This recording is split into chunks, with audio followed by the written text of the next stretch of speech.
ऐसे स्टार्ट करेंगे। जो हमारा विजन है इसका इकोनॉमिक का टेस्ट यहाँ पर, ठीक है। जो इकोनॉमिक का यहाँ पर क्लास टेस्ट होता है वो क्लास टेस्ट यहाँ पर है, राइट। तो यहाँ पर देखो इकोनॉमिक का जो टेस्ट रहेगा ये पहला है, राइट। और अगर सबके हिसाब से देखेंगे जो और पेपर आ चुका है टेस्ट पेपर, उसके हिसाब से यहाँ पर चौथा पेपर है, ठीक है। तो इकोनॉमिक का पहला पेपर है, बाकी से हिसाब से यहाँ पर चौथा पेपर रहेगा, राइट। तो स्टार्ट करते हैं, देखते हैं क्वेश्चन कैसे। यहाँ से देखो जो क्वेश्चन होंगे हमारे 25 से यहाँ पर 20 या 25 या 30 ऐसे क्वेश्चन यहाँ पर देखने को मिलेंगे, ठीक है। मतलब 50 से कम ही क्वेश्चन होंगे वो। तो स्टार्ट करते हैं क्वेश्चन नंबर 1 से, देखते हैं यहाँ पे पहला क्वेश्चन है, राष्ट्रीय शुद्ध जो उत्पाद एनएनपी है उसके संदर्भ में आपको विचार करना है, ठीक है। देखते हैं इसको। पहला स्टेटमेंट है सकल राष्ट्रीय जो हमारा उत्पाद है जीएनपी से अधिक होता है, ठीक है। ये क्या है, हमारा जो सकल राष्ट्रीय उत्पाद जीएनपी होता है उससे अधिक होता है। तो पहला स्टेटमेंट हमारा ऐसे क्या हो जाएगा, पहला स्टेटमेंट हमारा ऐसे इसका गलत हो जाएगा, ठीक है। पहला क्या होगा, गलत हो, क्योंकि एनएनपी हमारा जीएनपी के जो हमारा होता है उसके बराबर होता है, माइनस जो हमारा मूल ह्रास होगा उसको करेंगे, तो ये गलत हो गया। दूसरा, अप्रत्यक्ष कर में वृद्धि होने पर एनएनपी जिसको बोलते हैं कारक लागत पर वृद्धि होती है, राइट। सेकंड क्या होगा, सेकंड स्टेटमेंट पे हमारा यहाँ से गलत होगा। क्यों, एनएनपी जो हमारी कारक लागत होती है उसमें वो बराबर करते हैं किसके, हमारा जो बाजार मूल्य पर एनएनपी होती है उसके, और माइनस करते हैं किसको, अप्रत्यक्ष जो हमारी कर है और प्लस सब्सिडी को जोड़ देते हैं, ठीक है। तो हमारा ये फॉर्मूला होगा, तो ये भी हमारे यहाँ से गलत होगा। तीसरा, सब्सिडी पर बढ़ने पर एनएनपी जो होते हैं कारक लागत में वृद्धि हो जाती है, राइट। तीसरा क्या होगा, तीसरा स्टेटमेंट यहाँ से हमारा करेक्ट होगा, क्योंकि जो हमारी सब्सिडी बढ़ने पर एनएनपी कारक होते हैं उनमें क्या है, वृद्धि दर्शाई जाती है, राइट। तो सिर्फ तीसरा करेक्ट है, तो आंसर क्या हो जाएगा, आंसर हमारा सी यहाँ से पहले का करेक्ट आंसर हो जाएगा।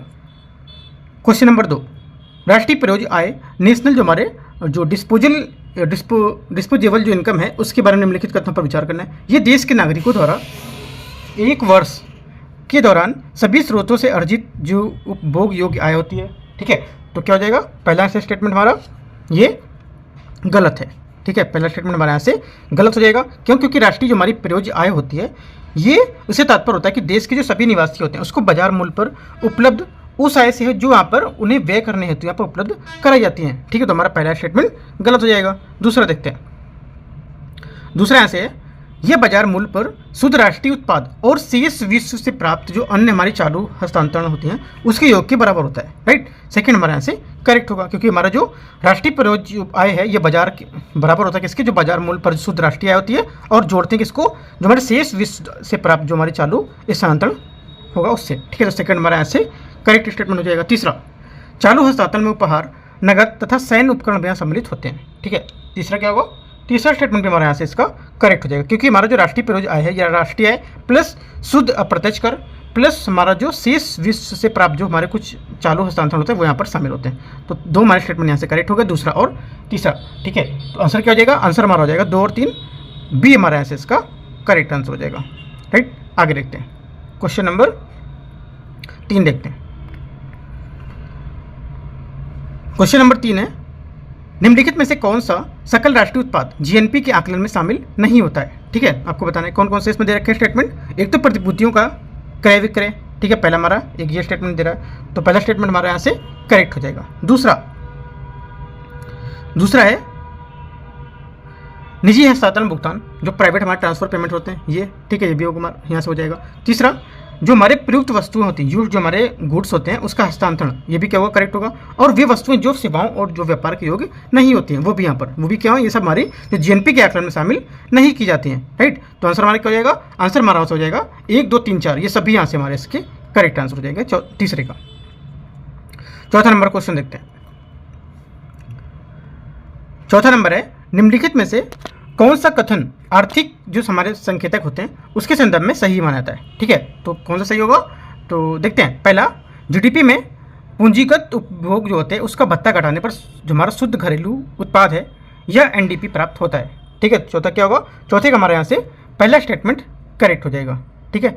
दूसरा देखते हैं, जीडीपी से जो हमारे शुद्ध कारक होते हैं उसको घटाने का सकल राष्ट्रीय उत्पाद या जीएनपी प्राप्त होता है। सेकंड क्या होगा, सेकंड स्टेटमेंट हमारे यहाँ से जो रहेगा ये भी करेक्ट हो जाएगा। तीसरा, वास्तविक प्रगति संकेतक उन सभी घटकों को ध्यान में रखते हुए जो जीडीपी की गणना शामिल होते हैं, परंतु उसके साथ ही अपराध और प्रदूषण की जो आदि हमारे जो लागत होती है उनके आंकड़ों को भी यहाँ पर शामिल करता है। अर्थात आर्थिक जो हमारी गतिविधि होती है उसको नकारात्मक प्रभाव की लागत से यहाँ पर गणना में जोड़ा जाता है, ठीक है। तो तीसरा क्या होगा, तीसरा स्टेटमेंट हमारे यहाँ से इसका गलत होगा। क्यों, क्योंकि यहाँ पर जो तीसरा इसलिए गलत होगा क्योंकि जो जीडीपी है उसमें शुद्ध कारक आय जो होती है इसको जोड़ने पर जीएनपी प्राप्त होता है। ठीक है, हम नकारात्मक लागत को यहाँ पर लेकर नहीं बताएगा तो ये गलत हो जाएगा। सिर्फ 2 करेक्ट है, पहला और दूसरा। आंसर क्या हो जाएगा? चौथे का हमारा बी यहाँ से करेक्ट आंसर हो जाएगा। 5वां नंबर क्वेश्चन है। 5वां नंबर है, निम्नलिखित में से कौन से सकल राष्ट्रीय जो हमारी प्रसन्नता है ग्रॉस नेशनल हैप्पीनेस के मुख्य घटक कौन कौन से हैं? है ना, स्टेटमेंट यहाँ पर दे रखा है। देखो पहला स्टेटमेंट यहाँ से एक दे रखा है यहाँ पर, सतत जो हमारे पोषणीय विकास को बढ़ावा देना। ये क्या होगा? ये हमारे राष्ट्रीय प्रसन्नता को बढ़ावा देगा। दूसरा, सांस्कृतिक मूल्यों को संरक्षित करना और उस पर बढ़ावा देना। ये भी क्या करेगा? ये भी हमारा यहाँ पर राष्ट्रीय प्रसन्नता जो हमारी जो ग्रॉस नेशनल हमारे हैप्पीनेस है इसको भी बढ़ावा देगा। तीसरा, प्राकृतिक पर्यावरण का संरक्षण, राइट, ये भी हमारा स्टेटमेंट इसका करेक्ट हो जाएगा। बचा कौन सा? चौथा, सुशासन की व्यवस्था स्थापना, ये भी हमारा ऐसे करेक्ट होगा। तो चारों स्टेटमेंट हमारे यहाँ से एकदम इसके सही हैं। ठीक है, ये हमारे क्या है, ये सब जो प्रसन्नता के होंगे, जो राष्ट्रीय प्रसन्नता होगी उसके मुख्य घटक माने जाते हैं। आंसर हो जाएगा डी, 5वें का। 6ठा नंबर देखते हैं, मानव विकास सूचकांक जो HDI है, ह्यूमन डेवलपमेंट इंडेक्स, उसके संदर्भ में आपको विचार करना है। विकास के स्तर पर परिभाषित करने के लिए मामले में के मापने में के प्रयास में ये प्रथम बार महबूब उल हक द्वारा विकसित किया गया था। ठीक है, छठे का क्या होगा? छठे का यहाँ से हमारा पहला स्टेटमेंट ये करेक्ट हो जाएगा। एकदम सही बात बोला है क्योंकि हमारा जो था महबूब उल हक के द्वारा यहाँ पर ये विकसित किया गया था। सेकंड, ये संयुक्त राष्ट्र विकास कार्यक्रम UNDP है ना, जिसको बोलते हैं यूनाइटेड नेशन डेवलपमेंट प्रोग्राम, उसके द्वारा मानव विकास रिपोर्ट ह्यूमन जो हमारी डेवलपमेंट रिपोर्ट होती है उसमें प्रकाशित किया था। सेकंड क्या होगा? सेकंड भी स्टेटमेंट हमारे यहाँ से करेक्ट हो जाएगा। तीसरा, ये 0 से 1 तक पैमाने पर मापा जाता है, ये भी स्टेटमेंट हमारे यहाँ से करेक्ट है क्योंकि 0 से 1 के पैमाने पर ये मापा जाता है। चौथा स्टेटमेंट, विश्व के देशों को उनके HDI के स्कोर के आधार पर 3 श्रेणियों में वर्गीकृत या श्रेणीबद्ध किया जाता है। ठीक है, चौथा क्या होगा? चौथा स्टेटमेंट हमारे यहाँ से इसका गलत हो जाएगा, राइट। क्यों? क्योंकि इसमें शामिल 4 हमारे जो व्यापक जो मानव जो विकास श्रेणी है उसमें विभाजित करते हैं, और ये अति मानव विकास, ठीक है, और आपका उच्च मानव विकास जो यहाँ पर होगा, और मध्यम मानव विकास, और यहाँ पर निम्न जो मानव विकास होगा ये 2010 से पहले केवल 3 श्रेणियों में विद्यमान थे।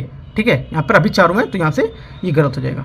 आंसर क्या हो जाएगा? अभी पूछे देखो 2010 से पहले अगर पूछता है तो आपका कुछ और आंसर होगा, उधर 10 के बाद पूछता है तो आंसर यहाँ पे 4 हो जाएगा। ठीक है, तो आंसर हमारा क्या होगा? फिलहाल आंसर हमारा होगा 1 2 3, और अभी के हिसाब से देखेंगे तो 4। ठीक है, बी यहाँ से करेक्ट आंसर हो जाएगा। क्वेश्चन नंबर 7 में देखते हैं। क्वेश्चन नंबर 7 है, HDI की शिक्षा सूचकांक की गणना निम्नलिखित में से कौन सा शामिल है? जो हमारा HDI की शिक्षा सूचकांक की गणना होती है उसमें से कौन से शामिल होते हैं ये बताना है। ठीक है, पहला स्टेटमेंट हमारे यहाँ से विद्यालय की शिक्षा हमारे माध्य वर्ष शामिल होंगे। विद्यालय शिक्षा के हमारे प्रत्याशित वर्ष हैं, ये भी क्या होंगे? HDI की शिक्षा सूचकांक की गणना में शामिल होते हैं। ठीक है, सकल नामांकन अनुपात यहाँ पर इसमें शामिल नहीं होता है। ठीक है, कौन शामिल नहीं होगा? जो हमारा सकल नामांकन अनुपात होता है ये शामिल नहीं होता है। क्यों? क्योंकि यहाँ पर देखो जो सकल नामांकन अनुपात होता है ये 1/3 भार के साथ यहाँ पर उसके आधार पर जो 1/3 भार के आधार पर इसकी गणना करेंगे। ठीक है, ये शिक्षा सूचकांक इसकी गणना जो होता है शिक्षा और ज्ञान, राइट, उसकी प्रौढ़ शिक्षा के दर को लेकर यहाँ पर प्राथमिक और माध्यमिक जो तृतीयक स्तर है उसके लेकर यहाँ पर भार के आधार पर की जाएगी, न कि यहाँ पर सकल नामांकन अनुपात को लेकर। तो ये गलत हो जाएगा। आंसर हमारा सिर्फ 1 और 2 करेक्ट है, तो क्या हो जाएगा? ए यहाँ से 7वें का करेक्ट आंसर हो जाएगा। क्वेश्चन नंबर 8, निम्नलिखित में से कौन सा कथन ग्रीन जीडीपी को संदर्भित करता है? ठीक है, ग्रीन जीडीपी को इनमें से कौन सा जो है यहाँ पर जो बातें बता रहा है ये बताना है आपको, राइट। देखते हैं इसको। पहला स्टेटमेंट यहाँ से पारंपरिक जीडीपी के आंकड़ों को आर्थिक गतिविधियों के पर्यावरणीय लागत हेतु यहाँ पर संबोधित करता है ना। पहला स्टेटमेंट हमारा क्या हो जाएगा? 8वें का ये करेक्ट हो जाएगा। दूसरा देखते हैं। दूसरा है अर्थव्यवस्था में ग्रीन निवेश में वृद्धि, ये गलत है क्योंकि हमारे जो ग्रीन जीडीपी है इसमें आर्थिक विकास का एक सूचकांक है जिसमें किसी देश की पारंपरिक जीडीपी में वृद्धि के कारकों के साथ पर्यावरणीय परिणामों को भी यहाँ पर शामिल किया जाता है। ठीक है, ग्रीन जीडीपी जैव विविधता में जो हुई क्षति के कारण यहाँ पर मौद्रिक जो मूल्य है उसके जलवायु परिवर्तन के लिए यहाँ पर उत्पन्न की गणना की जाती है, ना कि यहाँ पर वृद्धि को लेकर क्षति को करते हैं, ना कि वृद्धि को। ठीक है, तो गलत हो गया दूसरा। तीसरा, संसाधनों जैसे कि वनों, भूमि और उनके द्वारा प्रदान की जाने वाली सभी आर्थिक सेवाओं का यहाँ पर मौद्रिक मूल्य होगा। ठीक है, तीसरा क्या होगा? तीसरा स्टेटमेंट हमारे यहाँ से इसका ये भी गलत हो जाएगा। ठीक है, जैसा कि आपको मैंने बताया कि कौन कौन से यहाँ पर इसमें शामिल होंगे। ठीक है, तो ये हमारा तीसरा भी गलत हो गया। चौथा, जैव विविधता में हुई जो हमारी क्षति है उसके मौद्रिक मूल्य और जलवायु परिवर्तन के कारण उत्पन्न लागतों की गणना, राइट, ये हमारा स्टेटमेंट करेक्ट होगा। ठीक है, एक पहला करेक्ट है और एक हमारे यहाँ से चौथा करेक्ट होगा। तो आंसर क्या हो जाएगा? आंसर हो जाएगा 1 और 4 हमारे यहाँ से करेक्ट आंसर हो जाएगा 8वें का, सी। 9 नंबर क्वेश्चन है, हाल ही में जनवरी 2015 था, ठीक है, उसमें जारी आधार वर्ष के संशोधन के हिसाब से कौन सा सही है इनमें से, ठीक है। जो 2015 के बारे में बात पूछ रहा है, ये बताना कौन सा इसके बारे में सही था। देखो पहला स्टेटमेंट यहाँ से क्या है, ये बोल रहा है, इसमें बोल रहा है कि जो हेडलाइन है ग्रोथ रेट का अब कारक लागत पर जीडीपी के बजाय स्थिर बाजार मूल्यों पर जीडीपी के दौरान पर मापा जाएगा, राइट। पहला क्या होगा, पहला स्टेटमेंट हमारा यहाँ से करेक्ट होगा। लेकिन देखो इतना लंबा डेटा यहाँ से नहीं पूछेगा, तो 2015 का डेटा यहाँ पर पूछ रहा है, तो इतना लंबा डेटा आपसे नहीं पूछेगा, ठीक है। 2018-19 तक ही यहाँ पर पूछना चाहिए था इसको, राइट। फिलहाल तो हमारा पहला स्टेटमेंट इसका सही है इसके हिसाब से। दूसरा, विनिर्माण क्षेत्र में सकल जो मूल्य वर्धित जीवीए है, इसका क्षेत्रवार अनुमान कारक लगभग जो हमारी लागत की बजाय मूल्यों के आधार पर यहाँ पर किया जाएगा। सेकंड क्या होगा, सेकंड स्टेटमेंट हमारे यहाँ से इसका करेक्ट होगा। दोनों बातें हमारी करेक्ट हैं, क्योंकि देखो 2015 के बारे में पूछे, काफ़ी इसका जो डेट है काफ़ी निकल चुका है, 10 साल पहले की बात है ये, जिस वजह से दोनों बातें यहाँ पे एकदम करेक्ट हैं। सिर्फ इसकी बात ही बता रहा है कि आपको ये बात पता है या नहीं, बाकी स्टेटमेंट हमारे दोनों इसके करेक्ट हैं, ठीक है। क्योंकि हमारे वर्तमान आधार पर जो वर्ष संशोधन है वो जनवरी 2010 में किए गए संशोधन का जो अनुसरण है उसका करता है, और हाल ही में हुए जो आधार पर संशोधन था उसमें कुछ यहाँ पर परिवर्तन दर शामिल की गई थी, जैसा कि आपके स्टेटमेंट में बताया गया था। दोनों बातें करेक्ट हैं। आंसर देते हैं, हमारा क्या हो जाएगा 9 का सी। 10वां देखते हैं, क्वेश्चन नंबर 10 है। वैसे पेपर में इतना दूर का पूछेगा नहीं, ठीक है, इन्होंने यहाँ पर दिया है क्वेश्चन। क्वेश्चन नंबर 10 है, नॉमिनल जीडीपी और वास्तविक जीडीपी है, इसे किस प्रकार भिन्न होती है। जो नॉमिनल जीडीपी वास्तविक जीडीपी से भिन्न है, क्यों? क्योंकि जो है ये हमारे नॉमिनल जीडीपी को चालू वर्ष की कीमतों के आधार पर, जबकि वास्तविक जीडीपी को आधार वर्ष की स्थिति की कीमतों के आधार पर यहाँ पर मापा जाता है। इस वजह से क्या होंगे, ये हमारे नॉमिनल जीडीपी वास्तविक जीडीपी से भिन्न होते हैं, ठीक है। तो आंसर हमारा 10वें का बी यहाँ से करेक्ट आंसर हो जाएगा। जो इसका परिणाम होता है, परिणाम हमारा नॉमिनल जीडीपी प्राय क्या वास्तविक जीडीपी से अधिक दिखाया जाता है, ठीक है। ये भी आपको की पॉइंट याद रखना है। आगे देखते हैं 11 नंबर क्वेश्चन। निम्नलिखित में से कथनों पर आपको विचार करना है। रोजगार में उच्च वृद्धि बेरोजगारी दर को सदैव कम करती है। इंपॉर्टेंट पॉइंट है, याद रखना है। जो हमारे रोजगार में उच्च वृद्धि होती है उससे बेरोजगारी दर सदैव कम करेगी, है ना। क्या होगा, पहला स्टेटमेंट एकदम गलत है, कम कैसे करेगी, यहाँ पर बढ़ेगी वो, है ना। सकल घरेलू उत्पाद में उच्च वृद्धि के कारण सदैव रोजगार में उच्च वृद्धि होती है, गलत है। ये भी जस्ट इसका अपोजिट बता रहा है, तो दोनों बात इसके अपोजिट है, तो आंसर क्या हो जाएगा, दोनों बातें गलत हैं, ठीक है। तो आंसर हमारा पूछा है सही कौन सा है, तो डी, यहाँ से 11 का डी करेक्ट आंसर हो जाएगा, ठीक है। 12 नंबर देखते हैं। भारत के जीडीपी में सेवा क्षेत्र के निम्नलिखित में से किन उप क्षेत्रों का योगदान सर्वाधिक किया गया था, ठीक है। ये किया गया था हमारा सर्वाधिक व्यापार, होटल और रेस्तरां, ठीक है। जो हमारा क्या होगा 12 का यहाँ से सी इसका करेक्ट आंसर हो जाएगा, ठीक है। हमारे जो गत कई वर्षों से व्यापार, होटल और रेस्तरां जो है उप क्षेत्र के, जिसमें जीडीपी निरंतर यहाँ पर सबसे बड़ा योगदान करता रहा था, जिसमें क्या हमारे पर्यटन उद्योग यहाँ पर शामिल थे, ठीक है। तो आंसर क्या हो जाएगा 12 का सी। 13 नंबर देखते हैं। 13 नंबर है, राष्ट्रीय आय जो हमारा है संदर्भित करता है किसको। जो हमारा नेशनल इनकम होता है राष्ट्रीय आय, ये किसको संदर्भित करता है इन चारों बातों में से, ठीक है। वैसे किसी से ही करता हो नहीं पता, लेकिन इस 4 स्टेटमेंट को लेकर आपको यहाँ से राष्ट्रीय आय के बारे में बताना है कि यहाँ पर किसको संदर्भित कर रहा है, ठीक है। तो क्या होगा, देखो करेक्ट आंसर हमारा जो होगा 13 का हो जाएगा आपका यहाँ से सी स्टेटमेंट। बाजार कीमतों पर सकल राष्ट्रीय उत्पाद मूल्य ह्रास प्लस जो अप्रत्यक्ष कर है और प्लस सब्सिडी, ठीक है। तो हमारा 13 का सी यहाँ से इसका करेक्ट आंसर हो जाएगा, ठीक है। बाकी आप देख लेना है, कुछ डाउट रहता है तो आप यहाँ पे पूछ सकते हो, ठीक है। 14 नंबर देखते हैं यहाँ से। यहाँ से 14 नंबर है, स्थिर कीमतों पर प्रति व्यक्ति आय की तुलना में चालू कीमतों में प्रति व्यक्ति आय की वृद्धि दर अधिक होती है, क्योंकि स्थिर कीमतों में प्रति व्यक्ति आय की वृद्धि दर की गणना में की जाती है, राइट। तो क्या होगा 14 का हमारा आंसर जो हो जाएगा, ये कीमतों में जो कीमतों में स्तर की वृद्धि है उसकी, ठीक है। ये हमारा क्या हो जाएगा 14 का बी करेक्ट आंसर हो जाएगा, क्योंकि हमारी जो स्थिर कीमतें होती है इसकी तुलना में चालू कीमतों पर प्रति व्यक्ति आय की वृद्धि दर अधिक होती है, क्योंकि यहाँ पर स्थिर कीमतों के प्रति व्यक्ति जो आय है उसकी वृद्धि दर की कीमत स्तर में जो हमारी कीमत है उसमें वृद्धि होने वाली समायोजित यहाँ पर इसको कर सकते हैं, ठीक है। तो 14 का बी करेक्ट आंसर होगा। 15 नंबर, हाल ही में भारत के सकल घरेलू उत्पाद जीडीपी की गणना की पद्धति में किए गए परिवर्तन के संदर्भ में आपको विचार करना है। ये हमारा जो आधार वर्ष है इसको परिवर्तित करके 2010-11 कर दिया गया, ठीक है। 15 का क्या होगा, पहला स्टेटमेंट हमारे यहाँ से इसका गलत हो जाएगा, क्यों? क्योंकि इसका आधार वर्ष था 2011-12 किया गया था, ना कि 10-11। दूसरा, नई श्रृंखला के अंतर्गत आकलन स्थित बाजार कीमतों पर जीडीपी पर आधारित होता है। सेकेंड हमारा करेक्ट होगा, ठीक है। सेकेंड हमारा करेक्ट, क्योंकि हमारी जो पुरानी श्रृंखला है इसके अंतर्गत अर्थव्यवस्था में वृद्धि का आकलन कारक लागत पर जीडीपी पर किया जाता है, जबकि नई जो हमारी श्रृंखला है उसके अंतर्गत ये स्थिर बाजार की कीमतों में जीडीपी पर आधारित होता है। ठीक है, तो आंसर क्या हो जाएगा 15 का, यहाँ पे बी करेक्ट आंसर हो जाएगा, केवल 2। ठीक है, 16 नंबर देखते हैं, 16 नंबर 16 है 16 नंबर क्वेश्चन। जीडीपी की गणना की नई पद्धति के संदर्भ में निम्नलिखित कथन पर विचार करना है। इंडस्ट्रियल आउटपुट जो हमारे डेटा है को अब उद्योगों के वार्षिक सर्वेक्षण से प्राप्त किया जाएगा। राइट, पहला क्या होगा, पहला स्टेटमेंट हमारे यहाँ से इसका जो रहेगा पहला स्टेटमेंट यहाँ से हमारा गलत होगा इसका। ठीक है, पहला स्टेटमेंट क्या होगा, पहला स्टेटमेंट यहाँ से हमारा गलत होगा इसका। दूसरा देखते हैं, दूसरा और तीसरा सिर्फ करेक्ट है और बाकी यहाँ पे गलत है। क्यों गलत है मैं इसको देख लेता हूँ। देखो जो पहला स्टेटमेंट है हमारा यहाँ पे 60 नंबर का, ये इंडस्ट्रियल आउटपुट डेटा को अब उद्योगों के वार्षिक सर्वेक्षण से प्राप्त किया जाएगा, ये गलत है क्योंकि वार्षिक जो हमारे सर्वेक्षण उससे प्राप्त नहीं किया जाएगा, ये है ना, यहाँ पर बोल रहा है। सेकंड हमारा करेक्ट है। तीसरा, उत्पादित हमारी इकाइयाँ उसके समान रहने की दर यहाँ पर जीडीपी बढ़ा सकता है, ये भी हमारा स्टेटमेंट क्या है, तीसरा करेक्ट हो जाएगा, है ना, और दूसरा भी करेक्ट है। चौथा है, इस आधार पर गत 3 वर्षों में भारतीय अर्थव्यवस्था जीडीपी के आकार में अल्प वृद्धि हुई है, गलत है, अल्प वृद्धि नहीं हुई है, यहाँ पर जो वृद्धि थी काफ़ी ज़्यादा यहाँ पर देखी गई थी, अल्प वृद्धि नहीं देखी गई थी, तो हमारे गलत हो जाएंगे। आंसर क्या होगा, पूछे कौन सा सही है, तो हमारा 2 और 3 स्टेटमेंट इसका करेक्ट हो जाएगा 16 का, तो आंसर क्या होगा 2 और 3 में सी। 17 नंबर देखते हैं,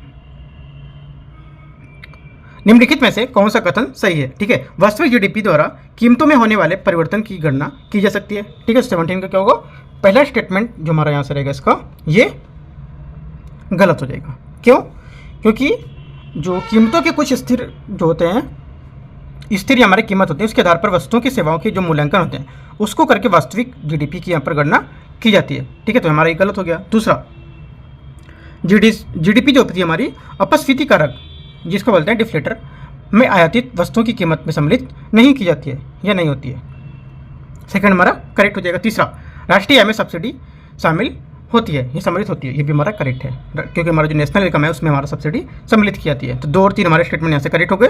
17 का आंसर हो जाएगा 2 और 3 बी स्टेटमेंट। 18 नंबर देखते हैं, यहाँ से 18 नंबर क्वेश्चन है, आर्थिक संकेतकों के संदर्भ में निम्नलिखित कथनों पर विचार करना है। राष्ट्रीय आय की गणना बाजार मूल्यों में सब्सिडी को जोड़कर की जाती है। ठीक है, तो क्या हो जाएगा 18 का पहला स्टेटमेंट यहाँ से हमारा करेक्ट हो जाएगा। दूसरा, सकल राष्ट्रीय उत्पाद जीएनपी विश्व में कहीं भी जो सभी भारतीय नागरिक हैं उनके द्वारा किए गए उत्पादन में मूल्य की माप होती है। राइट, सेकंड क्या होगा, सेकंड स्टेटमेंट में से करेक्ट हो जाएगा। तीसरा, सकल घरेलू उत्पाद जीडीपी देश के नागरिकों द्वारा देश की सीमा के भीतर किए गए कुल उत्पादन को प्रदर्शित करता है। राइट, तीसरा हमारा गलत होगा क्योंकि सकल घरेलू उत्पाद जो होता है देश की सीमा के भीतर नागरिकों द्वारा और विदेशियों द्वारा किए गए उत्पादन को प्रदर्शित करता है ना, तो ये हमारा ये गलत हो गया। तीसरा आंसर क्या हो गया, 1 और 2 करेक्ट है, तो बी यहाँ से 18 का करेक्ट आंसर हो जाएगा। 19 नंबर, जैसे 19 नंबर क्वेश्चन है, राष्ट्रीय आय के आकलन की श्रृंखला नई श्रृंखला जो है 2011-12 की जो हमारी कारक लागत है उस पर सकल जो हमारी मूल वर्धित आधारभूत कीमत है उसमें सकल हमारी जो मूल संवर्धन होगी उसमें संबंध को लेकर यहाँ पर समीकरणों को प्रदर्शित करना है कि कौन सा सही होगा। ठीक है, तो देखते हैं यहाँ से, देखो पहला जो स्टेटमेंट यहाँ पर बोल रहा है ये स्टेटमेंट हमारा यहाँ से करेक्ट होगा। ठीक है, क्यों, क्योंकि आधारभूत जो हमारी कीमत है, राइट, ये जीवीए इक्वल कारक लागत पर जीवीए प्लस उत्पादन माइनस हमारा उत्पादन सब्सिडी। ठीक है, ये उत्पादन जो होती है कर यह उत्पादन सब्सिडी का भुगतान या प्राप्ति को संबंध को उत्पादन होता है इससे। ठीक है, और इसके वास्तविक उत्पादन की जो मात्रा होता है उस पर कोई प्रभाव नहीं पड़ेगा। राइट, और उत्पादन की जो कर होती हैं उसकी कुछ उदाहरण के लिए भू राजस्व जो हमारे स्टाम्प होते हैं वो, और जो पंजीयन शुल्क होते हैं उसके व्यवसाय को आप जो कर लगाते हैं उस पर यहाँ पर कुल उत्पादन की सब्सिडी से देते हैं। ठीक है, तो आंसर क्या हो जाएगा 19 का जो आंसर हमारा हो जाएगा सिर्फ पहला करेक्ट है, ए नंबर यहाँ से। ठीक है, ओनली 1 स्टेटमेंट करेक्ट है ए। ये थोड़ा सा कठिन क्वेश्चन है। ठीक है, पूछा कौन सा सही नहीं है, तो ये हमारा स्टेटमेंट पहला आंसर हो जाएगा इसका। ठीक है, सही नहीं पूछा है, याद रखना है आपको, बाकी दोनों हमारे स्टेटमेंट यहाँ से करेक्ट हैं। और ये सबसे कठिन क्वेश्चन इसका इकोनॉमिक का ये वाले जो इस टाइप के क्वेश्चन आते हैं वो सबसे टफ क्वेश्चन होते हैं ये वाले, है ना। एग्जाम में अगर आते हैं तो इस ये क्वेश्चन अगर एग्जाम में आता है, ठीक है, तो आपको कैसे सॉल्व करना है, इसको एकदम लास्ट के लिए छोड़ देना है और लास्ट में टाइम अगर मिलता है तो ही इसको छूना है, वरना क्वेश्चन आपका ही गलत होगा। अगर अच्छे से पता है टॉपिक पढ़ गए हो, देखो यहाँ से क्या है 100% में टोटल आपको ना सिर्फ जो 20% लोग हैं वही इसको क्वेश्चन को सॉल्व कर सकते हैं, 80% इसको क्वेश्चन को नहीं छेड़ेंगे। ठीक है, आगे देखते हैं 20 नंबर क्वेश्चन। क्वेश्चन नंबर 20 है, देश के सकल घरेलू उत्पाद जीडीपी की गणना करते समय निम्नलिखित में से किसे शामिल नहीं किया जाता है, राइट। किसको शामिल नहीं करेंगे? देखो, एक तो हमारा शामिल नहीं करते हैं यहाँ से कर, जो कार कंपनी है उसको द्वारा क्रय किए गए हमारे जो टायर्स होते हैं उनको यहाँ पर नहीं करेंगे। दूसरा, महिलाओं द्वारा किए गए घरेलू कार्य हैं इनको भी शामिल नहीं करते हैं। पुराने मोबाइल फ़ोन का विक्रय भी शामिल नहीं करते हैं। ग्राहकों द्वारा क्रय की गई जो नई कार, इसको यहाँ पर शामिल करते हैं, ठीक है। इसको क्या शामिल करते, देखो चौथे वाले को शामिल करते हैं, पहला, दूसरा और तीसरे को नहीं करते हैं। पूछा क्या है, कौन सा नहीं करते हैं, तो आंसर हो जाएगा पहला, दूसरा और तीसरा, सी, ठीक है। पूछते कौन किसको करते हैं, तो सिर्फ हमारा चौथा आंसर होता। अगला देखते हैं 21 नंबर। 21 है, किसी देश की जीडीपी मापी जाती है कैसे, ठीक है। किसी देश की हमारी जो जीडीपी होगी ये मापी जाती है अर्थव्यवस्था में किए गए अंतिम जो हमारे व्यय उसकी गणना को लेकर, ठीक है, और कारक आय या फैक्टर इनकम को योग कर लेकर, ठीक है। देश की वस्तु जो हमारा उत्पादन है उसमें कारकों द्वारा यहाँ पर उत्पादित सभी अंतिम जो वस्तु हैं और सेवा हैं उसके मूल्य का योग करके, ठीक है। तो तीनों को लेकर के हमारे क्या है, देश की जो हमारी जीडीपी है वो मापी जाती है। आंसर क्या हो जाएगा, आंसर हमारा हो जाएगा डी स्टेटमेंट, यहाँ से करेक्ट है। 22, किसी देश के कर से जीडीपी के अनुपात में कमी क्या सूचित करती है, ठीक है। कमी सूचित करती है कि जो देखो ये कमी जो होगा ये सूचित करती है कर से जो हमारा जीडीपी है उसमें अनुपात में कमी के लिए एक कर संग्रह, इसमें कमी या जीडीपी में वृद्धि होनी चाहिए। और प्रथम कथन पर हमारा जो बोल रहा है कि जो हमारे धीमी वृद्धि दर है उसमें होने पर जो संग्रह करते हैं उसमें धीमी वृद्धि हो सकती है और नहीं भी हो सकती है, ठीक है। तो हमारे यहाँ पर गलत हो जाएगा, बोला धीमा हो सकता है, जरूरी नहीं कि धीमा हो, नहीं भी हो सकता है। आर्थिक आय का कम समानतापूर्ण वितरण, ठीक है, सेकंड भी गलत है, क्योंकि अप्रत्यक्ष जो हमारा कर संग्रह होता है उसमें वृद्धि के परिणामस्वरूप आय का वितरण समानता जो है वो कम हो सकती है, ठीक है। यहाँ पर कम समानतापूर्ण वितरण नहीं हो सकता है, यहाँ पे कम हो सकती है, लेकिन वह प्रत्यक्ष जो कर संग्रह है उसमें वृद्धि के लिए यहाँ पर ऐसा नहीं कहा जा सकता इसको, ठीक है। तो ये भी हमारा गलत हो जाएगा, ये भी नहीं कह सकते कि अब इसका वृद्धि होगी, ठीक है। तो हमारा आंसर दोनों गलत है। 22 का आंसर क्या हो जाएगा, आंसर हमारा हो जाएगा 22 का डी स्टेटमेंट, कोई यहाँ पर सही नहीं है। 23 नंबर देखते हैं। यूएनडीपी यूनाइटेड नेशन डेवलपमेंट जो प्रोग्राम है उसके द्वारा मानव विकास सूचकांक एसडीआई की जो गणना है निम्नलिखित में से किन घटकों पर उपयोग करके की जाती है। ये क्वेश्चन यूपी पीसीएस में पूछा है, 2 से 3 बार पूछा है, ये वाला याद रखना है। जन्म के समय जीवन प्रत्याशा, ठीक है। तो क्या होगा, यहाँ से जो पहला स्टेटमेंट हमारा 23 का ये करेक्ट हो जाएगा। विद्यालय का औसत जो प्रत्याशित वर्ष है ये भी हमारा करेक्ट हो जाएगा। प्रति व्यक्ति जीएनपी, ये हमारा गलत होगा स्टेटमेंट, राइट। जो जीएनपी होगा ये यहाँ पर इसमें घटक के रूप में उपयोग नहीं करते हैं, राइट। तो आंसर क्या होगा, ये हमारा गलत होगा तीसरा। तो आंसर हो जाएगा 1 और 2, यहाँ से करेक्ट आंसर हो जाएगा बी 23 का, ठीक है। और भी जैसे कि एक और शामिल करता है, जैसे कि आप मान सकते हो हमारा जीवन के जो प्रत्याशा है समय ये हो सकता है, और 25 वर्ष के जो वयस्क हैं उनको लेकर स्कूल में बिताए गए जो वर्ष हैं औसत वर्ष में, वो भी यहाँ पर ऐड कर सकते हो उसमें, ठीक है। यहाँ पर दे रखा है औसत प्रत्याशित वर्ष, तो ये आपको नोट कर लेना है। बाकी आंसर हमारा क्या हो जाएगा, 1, 2 करेक्ट है। 23 हो गया। 24 नंबर, 24 क्वेश्चन है, लैंगिक असमानता सूचकांक के संदर्भ में निम्नलिखित कथनों पर विचार करना है। इसे वर्ष सर्वप्रथम 2010 में मानव विकास रिपोर्ट के अंतर्गत यहाँ पर जारी किया गया था, ठीक है। पहला क्या होगा, पहला स्टेटमेंट हमारे यहाँ से इसका करेक्ट हो जाएगा। दूसरा, ये पुरुष तथा महिला एचडीआई मूल्यों का अनुपात होता है, ये गलत है, क्योंकि पुरुष तथा महिला के एचडीआई मूल्यों का अनुपात नहीं होता, और भी यहाँ पर होते हैं इसमें, ठीक है। तो हमारा ये गलत हो जाएगा। तीसरा, जीआईआई का मान जितना अधिक होता है उतना विकास में उतनी अधिक क्षति होती है, राइट। तीसरा हमारे यहाँ से करेक्ट होगा।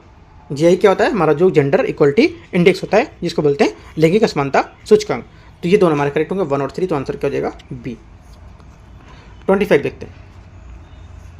जीडीपी के जो नए जारी आंकड़े हैं उसके संदर्भ में आपको विचार करना है।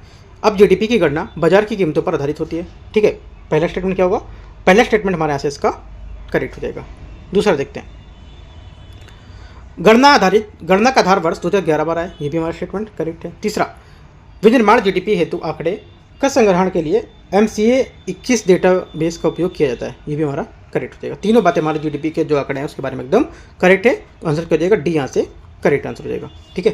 तो इस टाइप से देखो, टेस्ट नंबर हमारा चौथा था, और यहाँ पर इकोनॉमिक का जो हमारा इकोनॉमिक थी उसका यहाँ पर टेस्ट नंबर पहला था, ठीक है। बाकी आपका जो उसके हिसाब से आपका चौथा टेस्ट है, यह मैंने आपको कराया। उसके बाद लेके आएंगे टेस्ट नंबर 5, जो भी सब्जेक्ट कराएगा, ठीक है। और कोई डाउट रहता है आप नीचे आप कमेंट में पूछ सकते हो, मैं लिंक आपको टेलीग्राम पे शेयर कर देता हूँ, ठीक है। टेलीग्राम का लिंक है मैं डिस्क्रिप्शन में आपको दे देता हूँ, कुछ डाउट रहता है तो आप यहाँ पे पूछ सकते हो, राइट।